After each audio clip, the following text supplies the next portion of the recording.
Welcome to today's explainer. Now, usually I'm pretty upbeat with you guys, right? Well, today we're doing something a little different. I need you to settle in because I have to set aside my usual sunny demeanor and adopt a completely different voice, a slow, gravelly one. For this journey, I am taking on the persona of the grim Gnash, the sovereign of the snowy mountain, and I am here to bring you the gospel of active nihilism. Consider these the chapters of your doom. We'll start with my origin on the snowy mountain, and then move through my 4 bitter gifts to you, the indispensable shadow, the red chapter, the ultimate test, and finally, the honest sound. Then, we wrap the whole shebang up with my absolute favorite, the tactics of absolute negation. All right, Chapter 1, My Origin on the Snowy Mountain. So, I want you to picture the crags of Gast.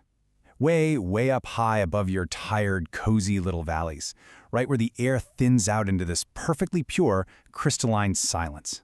That's where a dark council convened. I was actually born out of the shadow cabinet, given a specific task to begin in the high cold. Imagine 10 years of just freezing fog. It's an isolation so absolute, it literally freezes the very concept of hope right out of the air. And right up there, crowning Mount Crumpet, is this massive, jagged obsidian shard. We call it the pulpit of the perished stars.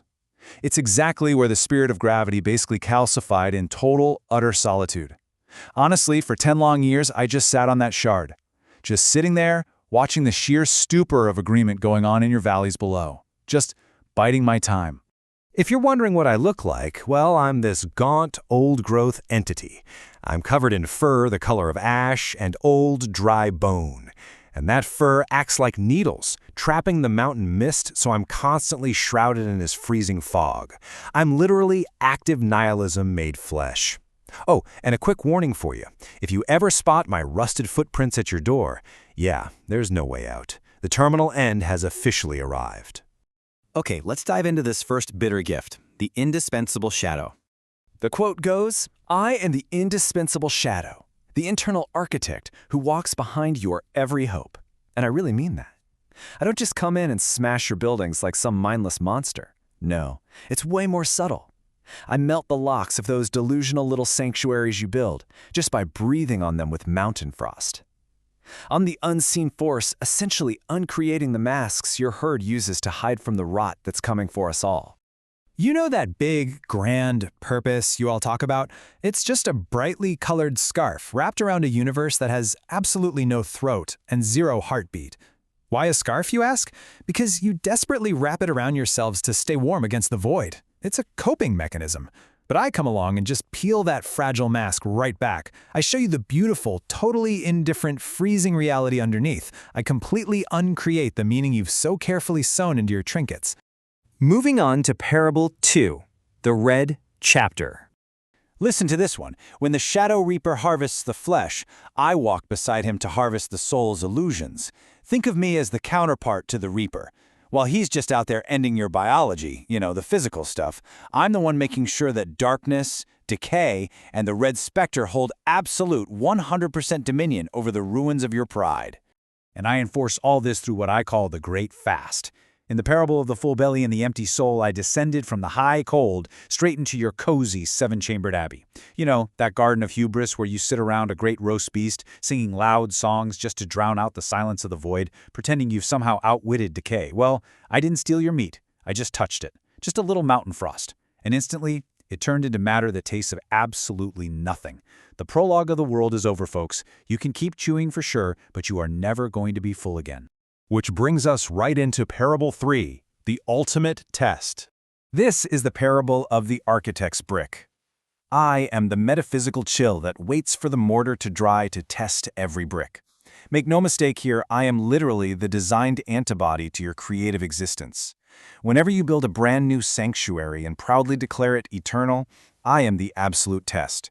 I make sure no weak foundation goes unpunished.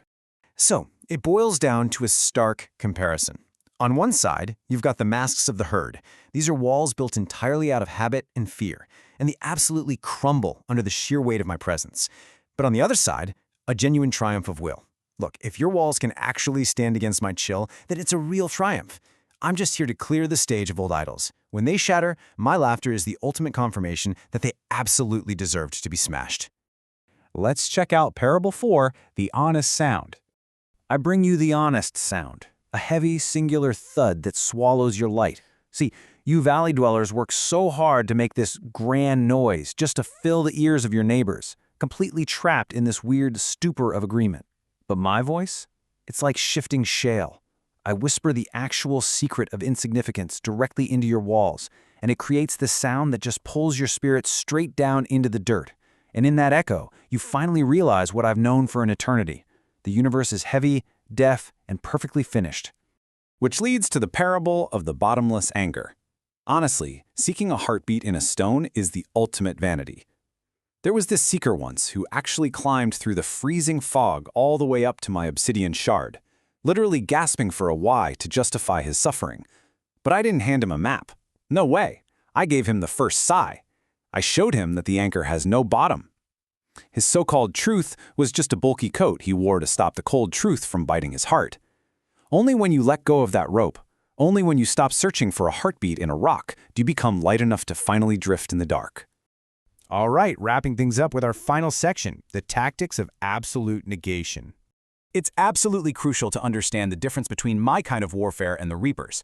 The Reaper, he works on the logic of zero. He just harvests the flesh. It's merely the biological end of life. Pretty straightforward. But my tactics of negation, I harvest the soul's illusions. I'm actively uncreating meaning itself. I'm neutralizing every single coping mechanism you've ever used to justify having a pulse. Let's look at how this plays out in real life. You humans engage in the hubris of building these eternal sanctuaries of always, right? Well, I effortlessly melt your locks with mountain frost. You frantically try to fill the silence with a grand noise.